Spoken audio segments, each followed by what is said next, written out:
আসসালামু আলাইকুম, সবাইকে মিথুনস একাডেমিতে স্বাগতম। আজকে আমরা সপ্তম শ্রেণীর গণিত বইয়ের প্রথম অধ্যায়টা পড়ব। এটা পুরাতন কারিকুলাম অনুযায়ী বইটা। আমার কাছে মূলত 18 সালের বইটা আছে। বই না, মেনলি বইয়ের পিডিএফটা আছে আসলে। কারণ বই এখন খুব পাওয়া যায় না বললে চলে, সবাই সংগ্রহ করে রেখে দিচ্ছে, কারণ এটা অনেক ভালো ছিল বইটা আগেকার। তো এটা কেন করাচ্ছি, কারণ বর্তমানে আমাদের সরকার চেঞ্জ হওয়ার কারণে যত সম্ভব শিক্ষা কারিকুলামও আবার চেঞ্জ আসবে। তো আমার আইডিয়া হচ্ছে এমন যে আগের অঙ্ক বইটা বা আগের বইয়ের প্যাটার্নটা কিছুটা ব্যাক করবে, পুরোপুরি হয়তো বা চেঞ্জ হবে না, কিছুটা চেঞ্জ হবে। এই জন্য আসলে এই বইয়ের অঙ্কগুলো পড়িয়ে আমি রেকর্ড করে রাখতে যাচ্ছি, যাতে হচ্ছে পরবর্তী স্টুডেন্টদের সাহায্য হয় আর কি। ওকে, শুরু করা যাক। প্রথম অধ্যায়টার নাম হচ্ছে আমাদের মূলত অমূলত সংখ্যা। হ্যাঁ,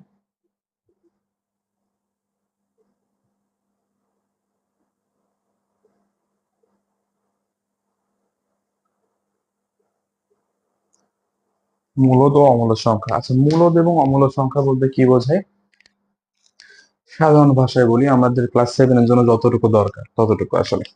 অর্থাৎ যেই সংখ্যাগুলোকে আমি কোনো সাধারণ ভগ্নাংশের মাধ্যমে প্রকাশ করতে পারবো। দেখা যাক, যেমন 10/2, এটা ফলাফল দেবে কি 5, এটা একটা মূলদ সংখ্যা। তারপরে হচ্ছে 7/2, 3.5, এটাও একটা মূলদ সংখ্যা। কিন্তু আমাদের এই অধ্যায়টাতে আমরা মূলত এই যে পূর্ণ সংখ্যাটাই মূলদ সংখ্যাগুলোকে নিয়ে কাজ করব।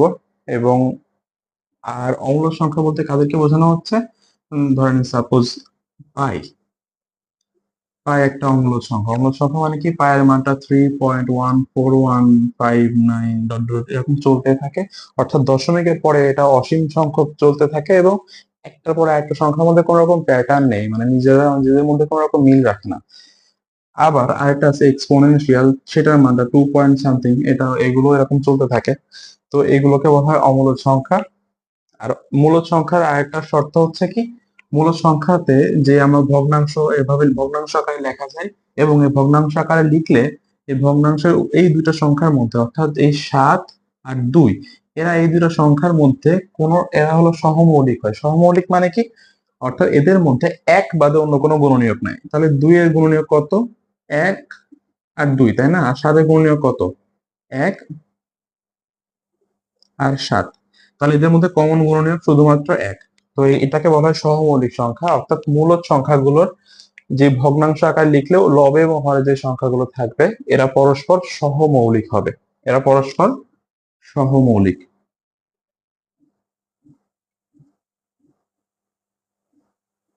সহমৌলিক সংখ্যা হবে। আচ্ছা, আর অমূলদ সংখ্যা ক্ষেত্রে এরকম সহমৌলিক সংখ্যা হবে না। তো আরেকটা দশমিক দিয়ে যেহেতু দেখাইছি, মূলদ সংখ্যার ক্ষেত্রে আরো বেশ কিছু জিনিস ইম্পর্টেন্ট। যদি বলি মূলদ সংখ্যার ক্ষেত্রে দশমিকের পরে সসীম সংখ্যকও থাকতে পারে, অসীম সংখ্যকও থাকতে পারে। কিন্তু সসীম সংখ্যক যদি থাকে, যেমন যেমন 2.57, ওকে, এটা একটা মূলদ। 2.5729, 5729, 5729, এটাও একটা মূলদ। এরকম করে চলতে আছে। অর্থাৎ যদি আমরা দেখি মূলদ সংখ্যার শেষে আমার ডিজিট গুলো সসীম সংখ্যক থাকতে পারে, মানে আমি গুনতে পারবো এত সংখ্যক থাকতে পারে, আবার অসীম সংখ্যক থাকতে পারে, তবুও তাদের মধ্যে যদি একটা প্যাটার্ন থাকে তখনও তারা মূলদ। অর্থাৎ অসীম সংখ্যক আছে, কিন্তু দেখা যাচ্ছে যে 5, 7, 2, 9, এই চারটা সংখ্যার প্যাটার্ন সব সময় নিজেদের মধ্যে এরা রক্ষা করে চলেছে। তো এটাকেও আমি বলবো মূলদ সংখ্যা। কিন্তু যদি দেখা যায় যে অমূলদ সংখ্যার ক্ষেত্রে এরকম অসীম সংখ্যক চললেও তাদের মধ্যে কোনো রকম প্যাটার্ন থাকে না। তো এরকম প্যাটার্নটাকে এটা আমরা সহজ করে লিখতে পারি এরকম: 2.5729, এই যে 5 এবং 9 মাথার উপরে দুটো ফোঁটা দিয়ে দিতে পারি, যেটাকে বোঝায় পৌনঃপুনিকতা। হ্যাঁ, পৌনঃপুনিকতা। কণিকতা মানে এটা পুনরাবৃত্তি হবে এই প্যাটার্নে, 5 থেকে 9 পর্যন্ত এরকম পুনরাবৃত্তি হবে এই চারটা সংখ্যা। আচ্ছা, ওকে, আমাদের মোটামুটি এখানে যা যা জানা দরকার সংখ্যা সম্পর্কে বেসিক জানা গেল। এরপরে আমাদের লাগবে হচ্ছে বর্গ ও বর্গমূল। আচ্ছা, বর্গের তো ইংরেজি ওয়ার্ড স্কোয়ার, তাই না? স্কোয়ারের জন্য আমরা জানি, বলে না a+b হোল স্কোয়ার পড়ো, তোমরা তো আগে শুনে আসছো, তাই না? যেমন a+b হোল স্কোয়ার, তার মানে এর মাথার উপর 2।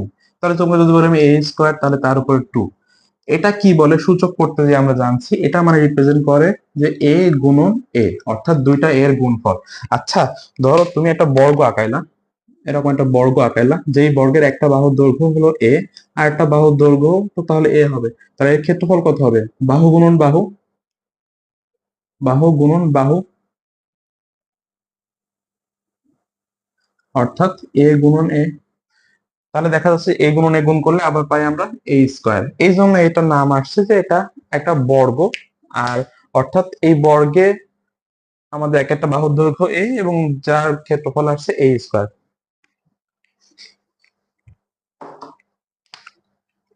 তাহলে যদি আমি তোকে লিখি, তাহলে বর্গ,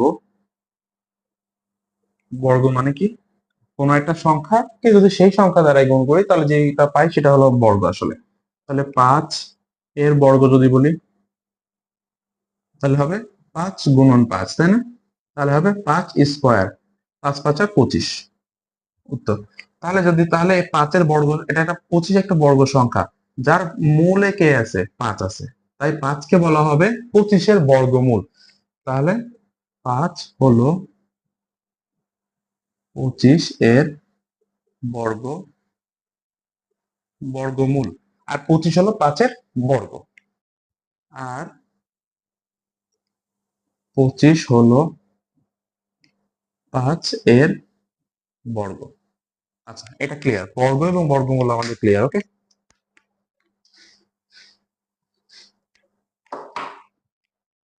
তোমাদের এই বইটাতে দেখবা যে সংজ্ঞা দেওয়া আছে, কোন সংখ্যাকে সেই সংখ্যা দ্বারা গুণ করলে যে গুণফল পাওয়া যায় তাকে ওই সংখ্যার বর্গ, এবং সংখ্যাটিকে বর্গমূল বলা হয়।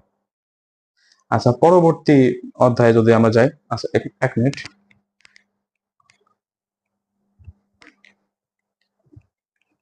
পরবর্তী অধ্যায়টাতে যদি যাই তাহলে দেখা যাবে আমাদের মোটামুটি কিছু সংখ্যার বর্গ এবং বর্গমূল সম্পর্কে মনে রাখা লাগে। এটা মোটামুটি 1 থেকে 20 পর্যন্ত এই সংখ্যাগুলোর বর্গটা জানা রাখা লাগে, পরবর্তীতে আমাদের হিসাব নিকাশ সহজ করতে এটা সাহায্য করে। তো যদি দেখে নেই, আমাদের এখানে একটা বক্স করে দেওয়া আছে, অর্থাৎ যদি আমরা দেখি, এই পাশে লিখলাম বর্গ, এ পাশে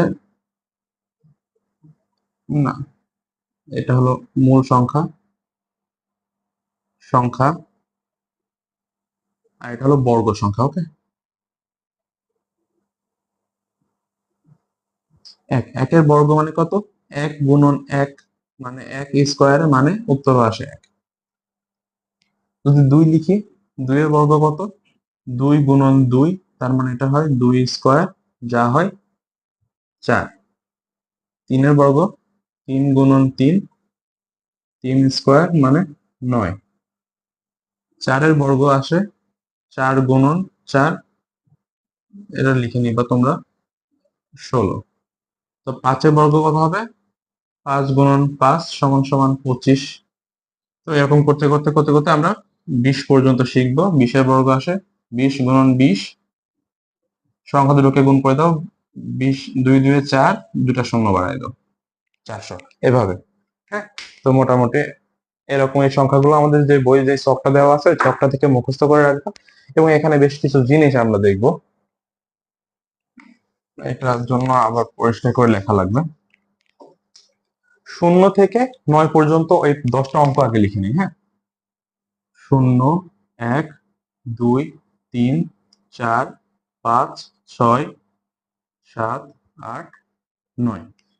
শূন্য, শূন্যকে বর্গ করলে আসে 0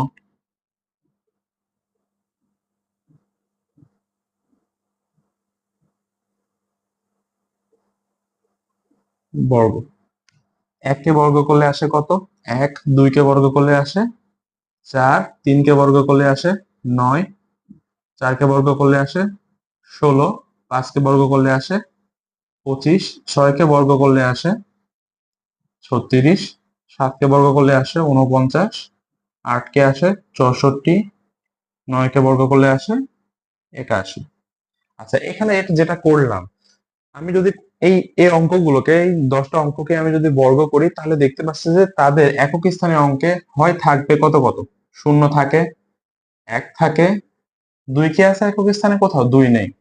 1 এর পরে কত আছে? 4 আছে, 5 আছে, 6 আছে। 4 5 6 থাকে, তারপরে আর কিছু নেই। ও আচ্ছা, এই যে 9 9 থাকে, 4 5 6 9, তাহলে 1 2 3 4 5 6, এই 6টা অঙ্ক থাকতে পারে। অর্থাৎ তুমি দুনিয়ার যতগুলো সংখ্যাকে বর্গ করো না কেন, সবগুলোর বর্গ সংখ্যার একক স্থানীয় অঙ্কে এই 6টা অঙ্ক আমাদের থেকে যাবে। তাহলে আমাদের অঙ্কের মধ্যে বাদ গেল কে কে? বাদ গেল হচ্ছে 1 0 1, 2 বাদ গিয়েছে, 2 3 5 6 7 বাদ গিয়েছে, 7, আর একটা কোনটা, 8 বাদ গিয়েছে। এই যে এই সংখ্যাগুলো কখনোই তোমার বর্গ সংখ্যার একক স্থানে থাকে না, এটা মাথায় রাখতে হবে। যদি বর্গ সংখ্যা কোন একটা সংখ্যার একক স্থানে এই অঙ্কগুলো থাকে, থাকে না, থাকে না একক স্থানে,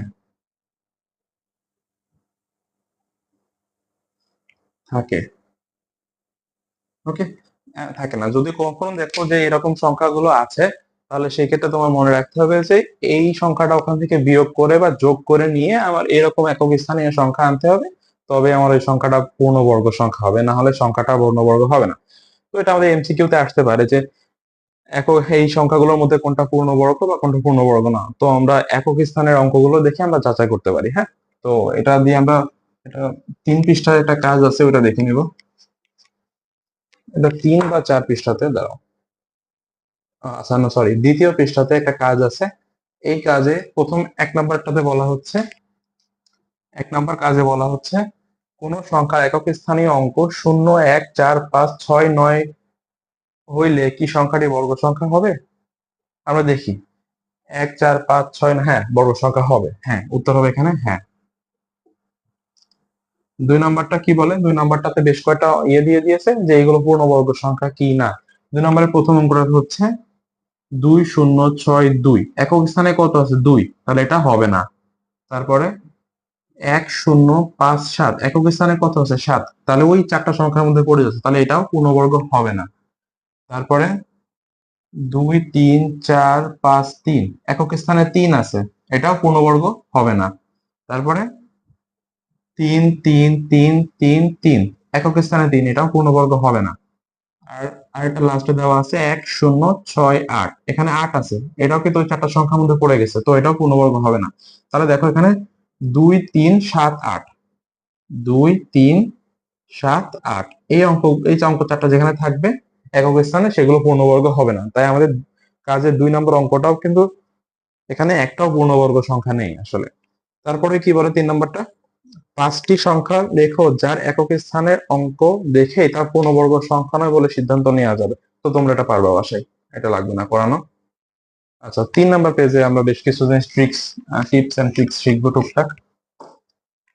আচ্ছা, এবার বর্গ বর্গ সংখ্যা দেখে আমি বলতে পারবো যে ওর বর্গমূলে কত সংখ্যাটা আছে, বা বর্গমূলের একক স্থানে কতটা, কোন সংখ্যাটা আছে। যদি আমি দেখি বর্গ সংখ্যা, আর এটা হলো বর্গমূল, বর্গমূল বর্গ সংখ্যাটা যদি হয় 1, 1 কে বর্গমূল করলেও তো একই থাকে, তাই না? তারপর যদি হয় 81, 81 কার যেন বর্গ? 9 এর বর্গ ছিল, তাহলে এর বর্গমূল হবে 9। তারপর হচ্ছে 121, এটা হলো 11 এর বর্গমূল, তোমরা পরবর্তীতে যখন মুখস্থ করবে তখন এটা জেনে যাবা। আচ্ছা, 361, এটা বর্গমূল করলে আসে হলো 19। আচ্ছা, এবার খেয়াল করো, তার মানে দেখো আমাদের এই 4টা যে বর্গ সংখ্যা পেলাম, এই 4টা বর্গ সংখ্যা প্রত্যেকটার একক স্থানে কত আছে? 1 আছে। কিন্তু এদের বর্গমূল যদি আমি করি, তাহলে তাদের একক স্থানে 1 অথবা 9। তাহলে আমরা একটা পয়েন্ট লিখতে পারি যে যদি যদি বর্গ সংখ্যার একক স্থানে স্থানে 1 থাকে, তবে তাদের বর্গমূলে মূলে 1 অথবা 9 থাকবে। এটা একটা পয়েন্ট, ওকে। তো এরপরে দ্বিতীয়টা, এই লেখাটা মুছবো না, কারণ এখানে আমি অন্য সংখ্যা বসে বাকিটুকু দেখাবো। এরপর একইভাবে আমি দেখাতে পারি, যদি কোন একটা বর্গ সংখ্যা 9 হয়, তার বর্গমূল অবশ্যই 3। তারপর কোন একটা সংখ্যা যদি আমার 49 হয়, তাহলে তার বর্গ কত? 7। তারপর কোনো একটা সংখ্যা যদি 169 হয় তাহলে তার বর্গ হয়ে হলো 13। তার মানে এখান থেকে আমরা একটা অ্যাজাম্পশন নিতে পারি, যদি বর্গ সংখ্যার একক স্থানে 9 থাকে তাহলে তার বর্গমূলে একক স্থানে 3 অথবা 7 থাকবে, 3 অথবা 7 থাকে। তো এই সংখ্যাটাতে জাস্ট তোমরা এখানে মুছে দিব, যদি এখানে 9 থাকে তবে তাদের বর্গমূলে 3 অথবা 7 থাকবে। ওকে, এটা গেল।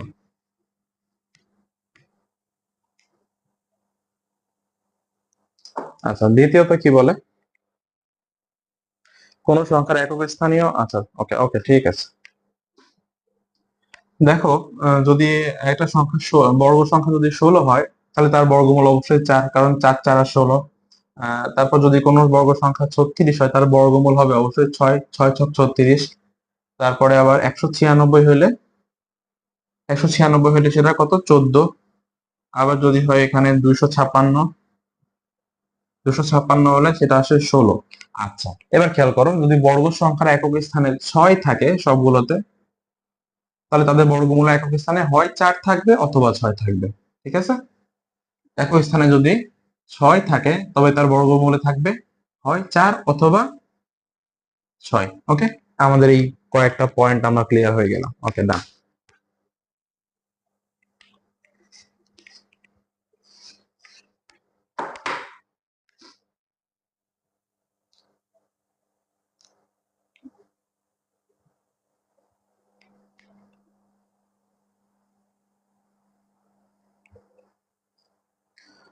আচ্ছা, এখানে কয়েকটা বুলেট পয়েন্ট আছে, তোমরা বই দেখে দেখে এটা পড়বা।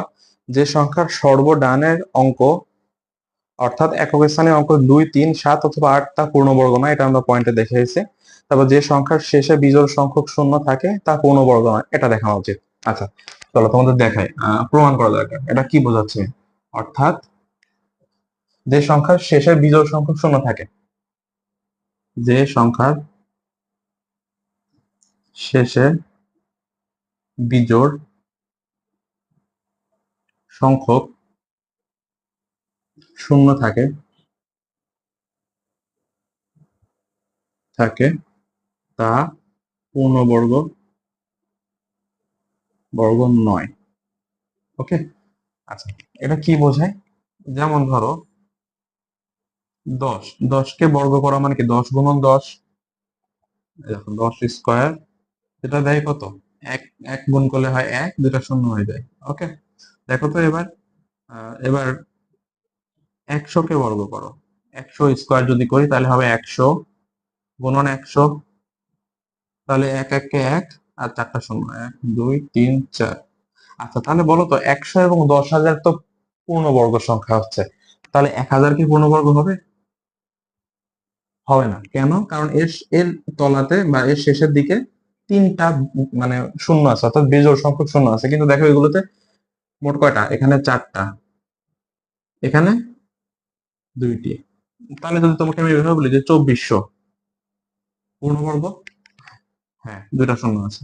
তারপর যদি বলা হয় 1500 পূর্ণবর্গ, দুইটা শূন্য আছে। তো এটা চেক করে দেখতে হবে, আরো সবগুলোই যে একদম এক্স্যাক্টলি দিবে তা না। তো এরকম কিছু সংখ্যক থাকে যে এগুলোতে এরকম দেয়। 2400 1500 চেক করো, পুরোপুরি নাও হতে পারে। কিন্তু এটা এক্স্যাক্টলি তুমি ডিরেক্টলি বলতে পারবা যে যদি তিনটা শূন্য থাকে তাহলে আমার, বা বেজোড় সংখ্যক শূন্য থাকে তখন সেটা পূর্ণবর্গ নয়, জোড় সংখ্যক শূন্য থাকলে পূর্ণবর্গ। আমরা ইন জেনারেল কেসের ক্ষেত্রে এটা বললাম। হ্যাঁ, এরপরে বুলেট পয়েন্টটা কি বলে, একক স্থানীয় অঙ্কে 1 4 5 6 9 হলে পূর্ণবর্গ হতে পারে। হ্যাঁ, এটা সত্য, আমরা তো দেখছি।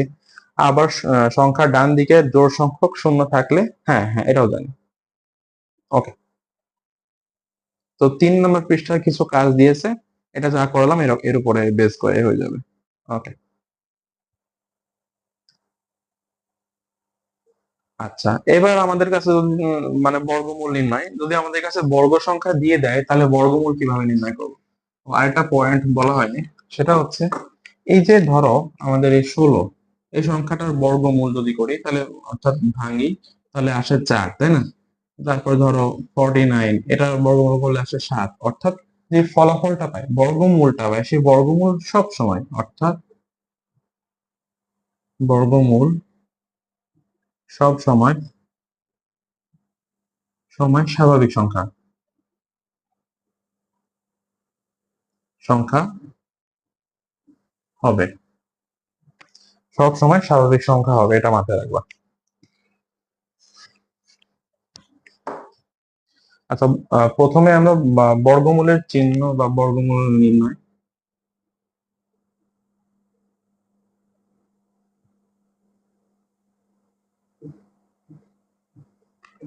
বর্গমূলের চিহ্ন কিরকম? চিহ্ন, এই যে রুট ওভার বলি না আমরা কথায় কথায়, রুট ওভার, এটাকে আর একটু সুন্দর করে লিখলে এরকম আসে আর কি। রুট ওভার এটা হলো বর্গমূলের চিহ্ন। তো এর মাঝে কোনো সংখ্যা দিলে সেটার বর্গমূল সংখ্যাটা বের করে দেয়। অর্থাৎ এর মাঝে তুমি যদি কোনো বর্গ সংখ্যা দাও, তাহলে সেটার প্রপার একটা স্বাভাবিক সংখ্যা তোমাকে আউটপুট দেবে। আচ্ছা, এটা লাগবে না। আচ্ছা, এটা কিভাবে করা যায়? এটা আসলে মিন কি করে, ধরো সাপোজ তোমাকে এখানে আমি 25 লিখলাম। 25 আসলে কত? 5 গুণন 5, তাই না?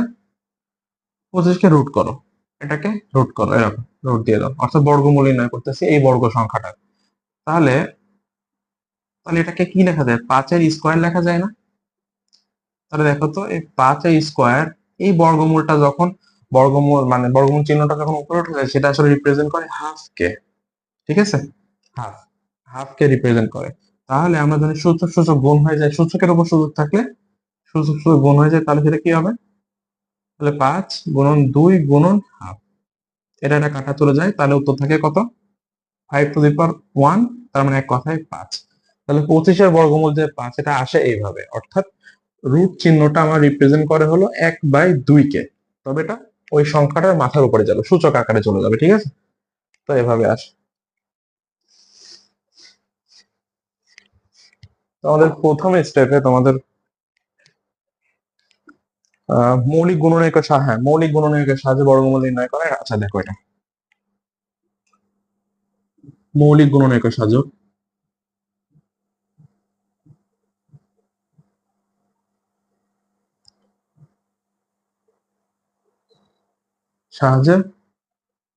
বর্গমূল নির্ণয় তো উপরে লিখেছি, ওটা লেখা লাগবে না। আচ্ছা, ধরো সাপোজ একটা সংখ্যা দিয়ে দিল 16, 16 এর মৌলিক গুণনীয়ক নির্ণয় করো, সরি, 16 এর বর্গমূল নির্ণয় করো। 16 কে ভাঙো, আগে একটু কি করবো, 16 এর গুণনীয়ক নির্ণয় করি।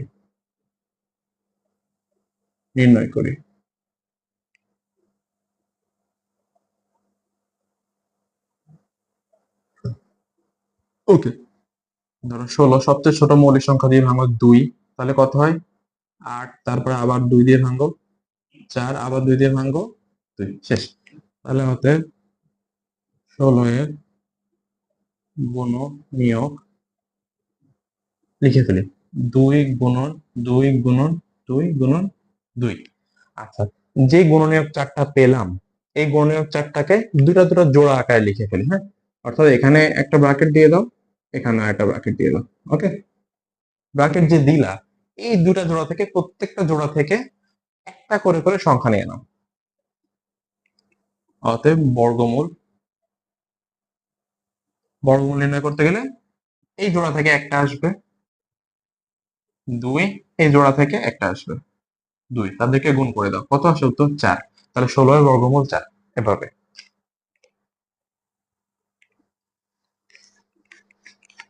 ধরো 16 এর পরিবর্তে এবার অন্য একটা সংখ্যা নিয়ে নাও, সেটা কত? এখানে 36 যদি হয়ে থাকে, 36, তাহলে 36 কে মৌলিক গুণনীয়কে ভাঙো। 36, তার মানে 2 দিয়ে কাটলে এখানে থাকে কত? 18, 2 দিয়ে কাটলে থাকে কত এখানে?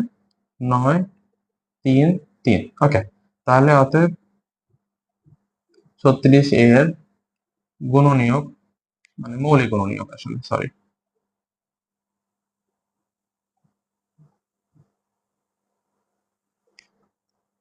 2 গুণন 2 গুণন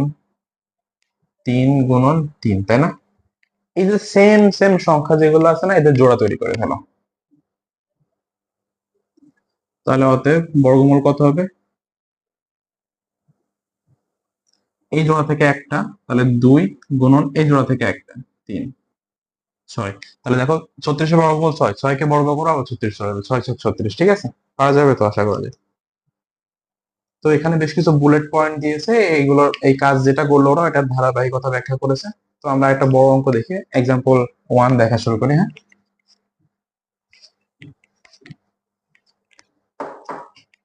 সেটা কত দিয়েছে?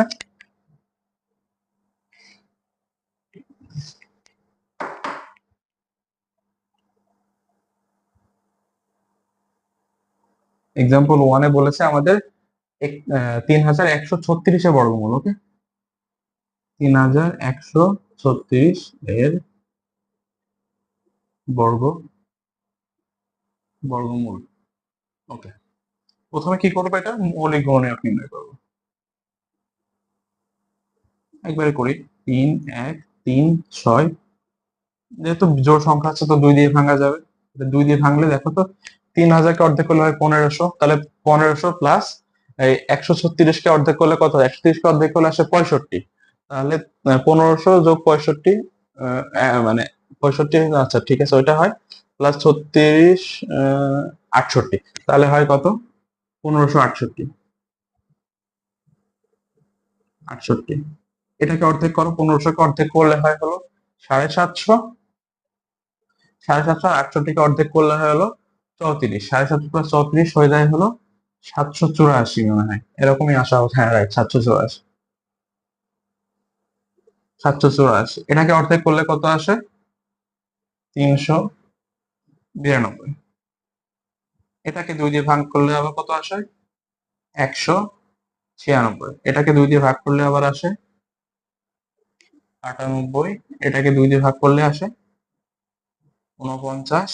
এটাকে তো 2 দিয়ে যায় না, 3 দিয়ে যায় না, একবারে 7 দিয়ে যায়। তাহলে এটা 7 দিয়ে ভাগ করলে 7। আচ্ছা, তাহলে অতএব গুণনীয়ক গুলো হলো 2 গুণন 2 গুণন 2 গুণন 2 গুণন 2 গুণন 2 গুণন 7 গুণন 7। এবার এদের জোড়া তৈরি করে ফেলো এরকম। তাহলে এই জোড়া থেকে একটা আসবে 2, এই জোড়া থেকে একটা আসলো 2, এই জোড়া থেকে একটা 2, এই জোড়া থেকে একটা 7। সবাইকে গুণ করে ফেলো এবার। উত্তর কত দেয়? 7 দুগুণ 14, 14 দুগুণ 28, 28 দুগুণ 56, অর্থাৎ 3136 এর বর্গমূল কত? 56। বোঝা গেছে?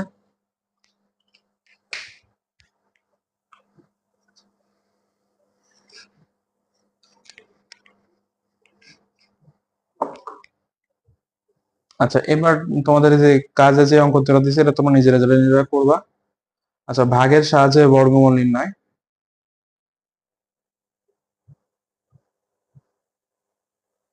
আচ্ছা ওকে, এটা দেখো, উদাহরণ 2 নাম্বারটা দেখো।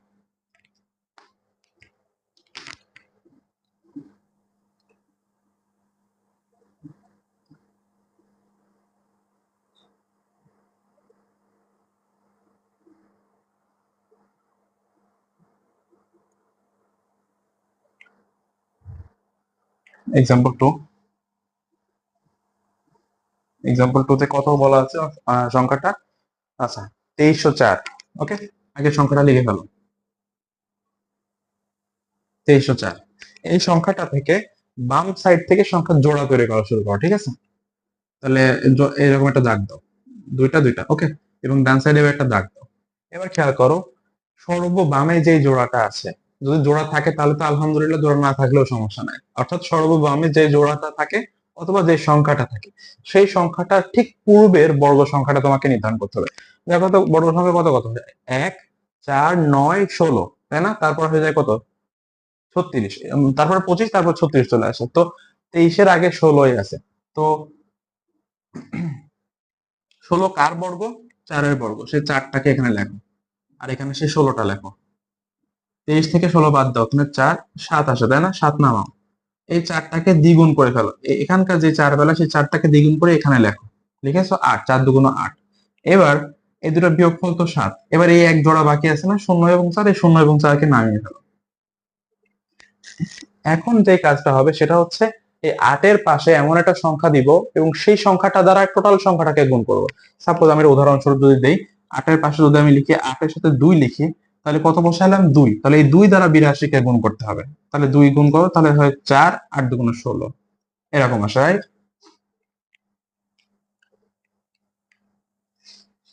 তো এরকম তাহলে আমরা দেখতে পাচ্ছি যে 2 দিয়ে গুণ করলে হয় না। তো আমরা কত নিতে পারি? সর্বোচ্চ 5 নিতে পারি, 85। 8-এর পাশে 5 নিলাম, 5 দিয়ে আবার 5 দিয়ে গুণ করলাম, 5 5 আর 25 আর 5 হাতে 2, 5 8 40 আর 2 এ কত হয়? 42। কাছাকাছি। তাহলে দেখা যাচ্ছে মোটামুটি যদি আমি 5 না নিয়ে 7 বা 8 নিয়ে নিই তাহলে মোটামুটি হয়ে যাবে, তাই না? তাহলে 8 নিয়ে নাও, এখানে 8 নাও, তাহলে 8 8 8 আর মিলে গেছে। 8 8 64, 4 হাতে কত? 6। 8 8 64 আর 6 70। তো মিলে গেল, তাই না? তাহলে সংখ্যাটা কত নিলাম আমরা এখানে? 8। সেই 8 এখানেও লিখবো, সেই 8টা এখানেও লিখবো। 704 ভাগশেষ 0। তো উত্তর এটা 48। এই অর্থাৎ অতএব 2304 এর বর্গমূল কত? হলো 48। আচ্ছা, এই প্রসেসটা আমি আরেকবার বলি যেহেতু এটা নতুন শিখতেছো তোমরা। দেখো, প্রথমে সংখ্যাটা লিখবো, সংখ্যাটা লিখে বাম দিক থেকে সংখ্যাগুলো জোড়া তৈরি করব। তার জন্য আমাদের ইন্ডিকেশনের জন্য জাস্ট আমরা যে দুটা দুটা করে আমরা মানে দাগ দিয়ে রাখছি। জোড়া হইলে ভালো, আলহামদুলিল্লাহ, না হইলেও কোনো সমস্যা নাই। আচ্ছা, এরপরে সর্ববামের যে জোড়াটা থাকবে সেই জোড়াটা বা সেই সংখ্যাটার ঠিক পূর্বের বর্গ সংখ্যাটা আমাদের নির্ধারণ করতে হবে। সেই পূর্বের বর্গ সংখ্যা কত? 16। সেই সংখ্যার বর্গমূল কত? 4। সেই 4টাকে এখানে লিখবো। লেখার পরে 4টাকে দ্বিগুণ করে এই সাইডে লিখবো একটা দাগ দিয়ে। এবার এখান থেকে বিয়োগ করে যেটা আসবে সেটা নামাবো। যদি দেখি এই 8 দ্বারা এটাকে বিভাজ্য, তাহলে অলরেডি বিভাজ্য করব। যদি না বিভাজ্য যায় তাহলে বাকি জোড়াটুকুকে নামাবো। ওকে, বাকি জোড়াটা নামালাম, হয়ে গেল 704। এখন এই 704টাকে আমাদের কি করা লাগবে? এবার এই 8-এর সাথে এই ডান পাশে এমন কোন একটা সংখ্যা বা এমন যে কোনো দুইটা বা তিনটা যে কোনো সংখ্যা দিতে হবে, বসাতে হবে, যে সংখ্যাটা দ্বারা এই টোটাল সংখ্যাটাকে আবার গুণ করলে গুণফলটা এটার সমান হবে অথবা এর থেকে ছোট হবে। ঠিক আছে? সমান বা ছোট, যদি মিলাতে পারো সমান তাহলে তো একবারে অঙ্ক হয়ে গেল, যদি ছোট থাকে তাহলে এটা ভাগশেষ থেকে যাবে। ওকে, তো এরকম এরকম বসাই দিয়ে দেখো আমাদের এখানে 8 বসালাম, 8 দিয়ে 88-কে গুণ করার ফলে 704 আসলো। তো আমাদের কাটাকাটি করে এখানে 0 চলে আসলো, তো আমাদের এটা ফলাফল দিয়ে দিচ্ছে অটোমেটিক্যালি। তো ওই 48টা হবে এখানকার সেই বর্গমূল। এই 8 এখানে লেখার পাশাপাশি এখানেও লিখতে হবে, এটা মাথায় রাখতে হবে, আর ওটাই আমাদের বর্গমূল। ওকে, তো যেহেতু এই এক্সাম্পলটা কঠিন তোমাদের জন্য, তো এটা আমি আরো কয়েকটা করাই দিব।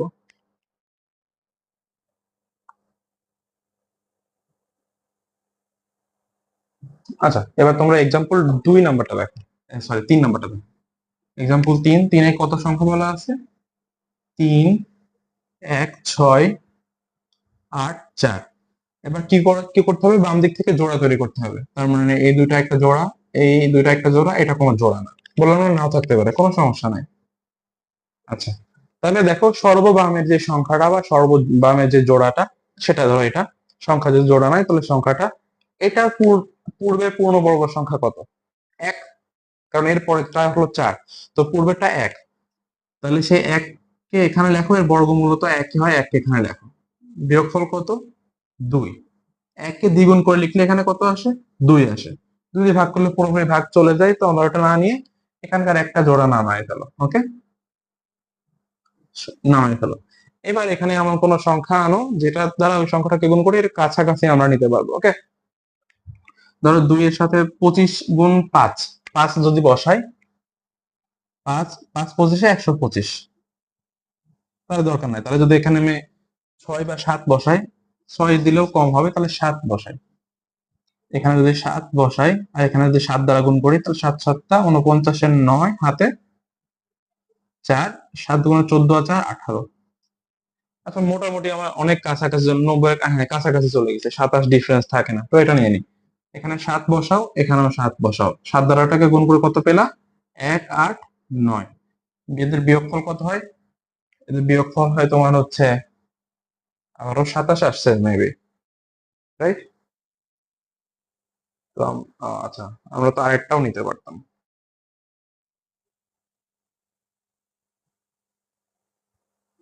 হুম, সেটাই তো। আচ্ছা, 16 থেকে 9 বাদ দিলে এখানে আসে 7, এখানে দিয়ে দিলাম এটা 9, এখান থেকে নিলে 11 থেকে 9 বাদ দিলে থাকে 2, 27 থাকে। তো এখানে এই বাকি এক জোড়া আছে, সেই এক জোড়াকে নামাও। 8, 4। এইবার যে 17 না, এই 17কে দ্বিগুণ করে আবার এর বামে বসাও। কত হয়? 34। এবার 34-এর এখানে এমন কোন একটা সংখ্যা আনবা যেটা দ্বারা আবার এটাকে গুণ করে এর সমান সমান বা কাছাকাছি যাইতে পারে, ঠিক আছে? তো সেটা কেমন? 34-এর সাথে যদি তুমি 5 নাও, তাহলে 5 দ্বারা গুণ করো। 5 5 25, এর 5 হাতে 2, 4 5 20 আর 2 22, এর 2 হাতে 2, 3 5 15 আর 2 17। যায় না, আমার 2700 অলমোস্ট দরকার। তাহলে এটাকে 6 না, 7 না, একদম একবারে 8 দিয়ে গুণ করো। 8 দিয়ে গুণ করে 28টা 64 হয় না? হ্যাঁ, 4 মিলে যায়। তো 8 দিয়ে গুণ করলে 28টা 64, 4 হাতে 6, 4 8টা 32 আর 6 38, এর 8 হাতে 3, 3 8টা 24 আর 3 এ 27। মিলে গেছে? হ্যাঁ, রাইট। তাহলে এখানে কত নিয়ে এলাম? 8। তাহলে 2 7 8 4 সমান এই 8টা আবার এখানেও লেখো। তাহলে অতএব উত্তর কত হবে? 3 1 3 31,684 এর বর্গমূল কত? 178। আচ্ছা, এটা মনে হয় পারা যাবে এরকম।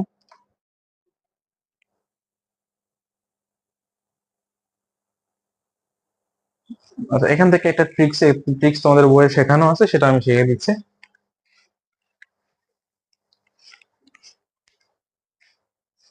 সেটা কেমন? ধরো তোমার যে বর্গ সংখ্যাটা, অর্থাৎ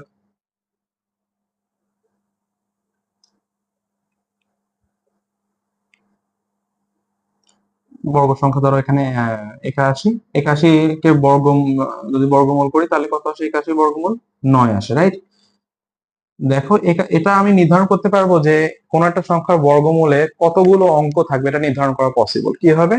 যে সংখ্যাটা লিখলা, ধরো এই 81, 81 লিখলাম, 81 বাম দিক থেকে প্রতি বেজোড় সংখ্যাগুলোতে একটা করে ডট দিবা, হচ্ছে? ঠিক আছে? তাহলে এখানে একটা বেজোড় একক স্থানে বেজোড়, এটা জোড় স্থান, তো এখানে ডট দেওয়ার দরকার নেই। তাহলে এখানে একটা ডট মানে বোঝানো হচ্ছে যে এর বর্গমূলে যে সংখ্যাটা হবে সেটা হবে এক অঙ্ক বিশিষ্ট। আমি আরেকটা উদাহরণ দিই, ধরো 625। 625 যেটা হলো, এর বর্গমূল হলো 25। দেখো তো, এখানে যদি একটা ডট দাও একক, এক নম্বর স্থানে, দ্বিতীয় স্থান, তৃতীয় স্থানে আরেকটা ডট দাও, তাহলে ডট কতগুলো? একটা, দুইটা। তাহলে দুইটা ডট তোমাকে রিপ্রেজেন্ট করতেছে যে এর বর্গমূলে যেহেতু 25 থাকে, 25-এ কয়টা অঙ্ক আছে? দুইটি অঙ্ক আছে। এটা একটা ট্রিক্স আর কি, মনে রাখার জন্য, দুইটি অঙ্ক আছে।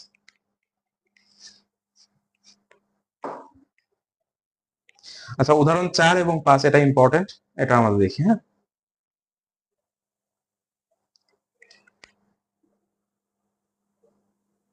উদাহরণ 4-এ কি বলে?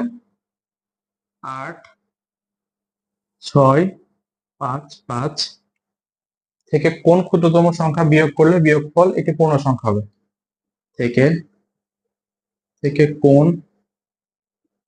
ক্ষুদ্রতম তম সংখ্যা সংখ্যা বিয়োগ করলে বিয়োগফল পূর্ণবর্গ হবে?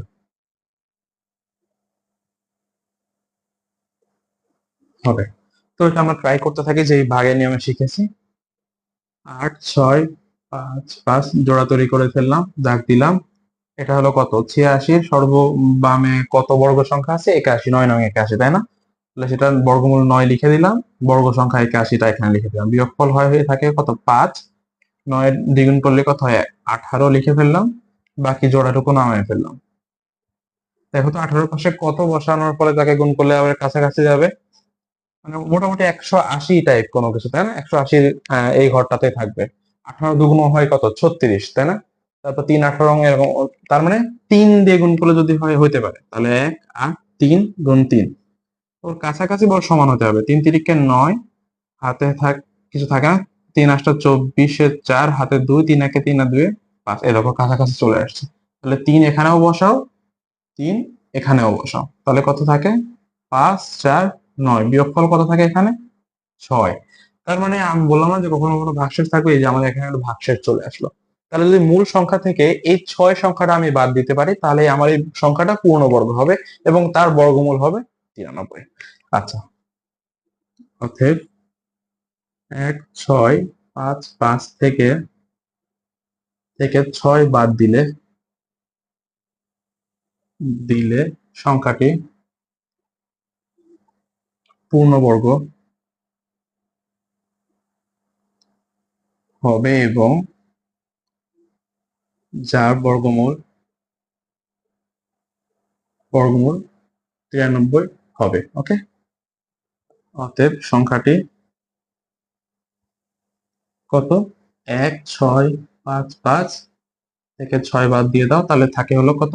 1 6 4 9। ওকে, এটা।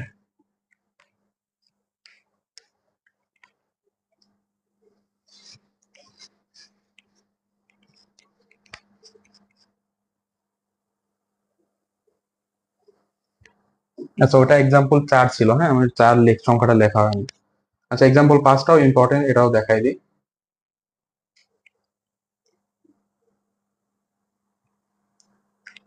এক্সাম্পল 5-এ কি বলে?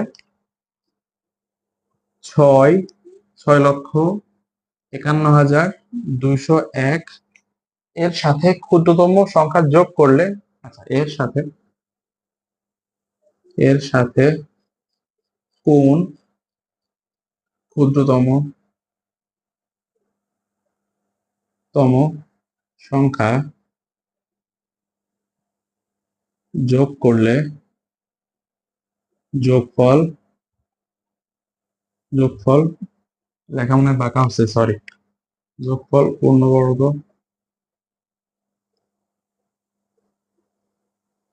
হবে। আচ্ছা, তো এটাকে আমি স্বাভাবিকভাবে লিখে ফেলি। হ্যাঁ, 6 5 1 2 0 1, এই জোড়া এই জোড়া এই জোড়া দাগ দিয়ে দাও। 65 65 ঠিক ঠিক আগে আছে কত? 64 পূর্ণবর্গ, 64 বর্গমূল কত? 8। তাহলে 6 4 লিখে ফেলো। বিয়োগফল কত হয় এখানে? 1। 8 কে দ্বিগুণ করলে এখানে আসে কত? 16। দেখো, 1 তো 16 মধ্যে এরকম যায় না, তো এক জোড়া না হয় ফেলো। এবার খেয়াল করো, 16-র আশেপাশে যদি তুমি কোনো কিছু নাও, ধরো এখানে 61 নিলা, গুণ করলা, যেটা কিন্তু 61 নিলা এবং 1 দ্বারা গুণ করলা, টোটাল লাগে 161 কে, সেটা গুণফল কিন্তু এটাকে ক্রস করে যায়। তো তুমি একবারে 2 জোড়া নামায় ফেলো, এখানে একবারে 2 জোড়া নামায় ফেলো। এবং এখানে যেহেতু দেখো, এবার 16-কে তুমি যদি 10 দ্বারাও গুণ করো, তাহলে কত আসে? 1600 আসবে। তো তার মানে বুঝতে পারতেছো যে এখানে ডাবল ডিজিটই লিখতে হবে তোমাকে, কোনো না কোনো ডাবল ডিজিট। ওকে, সে ডাবল ডিজিটটা কেমন? সে ডাবল ডিজিটটা ধরো, এখানে একটা সংখ্যা বাড়াও, শূন্য দিয়ে একটা সংখ্যা বাড়াও, বাড়ানোর পরে তুমি এটাকে 2 2 লেখো, তাহলে কত হবে? 1602। এটাকে ডাবল করো, তার মানে 3204 আসে। হইল না, তাই না? তাহলে যদি এটাকে আমি এরকম করে ফেলি, এটা কত আছে যেন? 11,201 এরকম আছে। তাহলে এটাকে যদি আমি 5 দিয়ে গুণ করি, তাহলে 5, সরি, 5 দিয়ে যদি গুণ করি, 5 দিয়ে গুণ করলে 5 5 25-এর 5 হাতে 2, 5 0 0 2, 5 30-এর 0 হাতে 3, 5 1 5 3 8, মানে কাছাকাছি যাচ্ছে 11,000-এর, তাই না? তো আমাদের আরেক ঘর বাড়াই দেখি। এখানে 16 ছিল, তাহলে 1 6 0 6 বানাই ফেলি, এটাকে 6 দ্বারা গুণ করি, গুণ করলে গুণফল আসে 636-এর 6 হাতে 3, 6 0 0 আর 3, 636-এর 6 হাতে 3, 6 1 6 আর 3 9, 9000। এটা খুব কাছাকাছি চলে গেছে, তো এটা লেখাই যায়। তাহলে 9636। এটা বিয়োগ করলে বিয়োগফল আসে 1565। এখানে 06, এখানে 06 লিখে ফেলো। এইবার দেখো, এবার যে 1565 আসলো, এটা তো এটার থেকে ছোট, তো এটাকে আর প্রসিড করা পসিবল না আমাদের পক্ষে। তো এবার একটা কাজ করি, যে এটা কিন্তু ভাগশেষ থেকে গেল, তাহলে এটার সাথে কোন ক্ষুদ্রতম সংখ্যা যোগ করলে যে যোগফলটা পাবো, সেই যোগফলটাকে বর্গ করলে সেই বর্গটা মানে মোটামুটি একটা অ্যামাউন্ট অফ ইয়ে দিবে। ঠিক আছে, তাহলে ওটার সাথে ধরো ক্ষুদ্রতম সংখ্যা 806 এর সাথে কত যোগ করবো? ক্ষুদ্রতম 0 যোগ করলে তো কোনো চেঞ্জ হবে না, তাই 1 যোগ করো। তাহলে কত হবে? 8 শূন্য 7, এটাকে বর্গ করো আবার। 8 শূন্য 7 কে 8 শূন্য 7 দ্বারা গুণ করলে থাকে হচ্ছে কত? 6 5 1 2 4 9, অর্থাৎ 6,51,249। আমার আগে ছিল কত সংখ্যাটা? 6,51,201। তাহলে এবার দেখো, অতএব 6,51,249 থেকে 6,51,201 যদি বাদ দিয়ে দাও, এটুকুকে গণনাতে বাদ দিয়ে দাও, এটুকু বাদ দিলে থাকে হয় 48। অতএব উক্ত সংখ্যাটি হবে 48, যেটা তোমার ওই সংখ্যাটার সাথে যোগ করলে আমার এই সংখ্যাটা পূর্ণবর্গ হবে এবং যার বর্গমূল হবে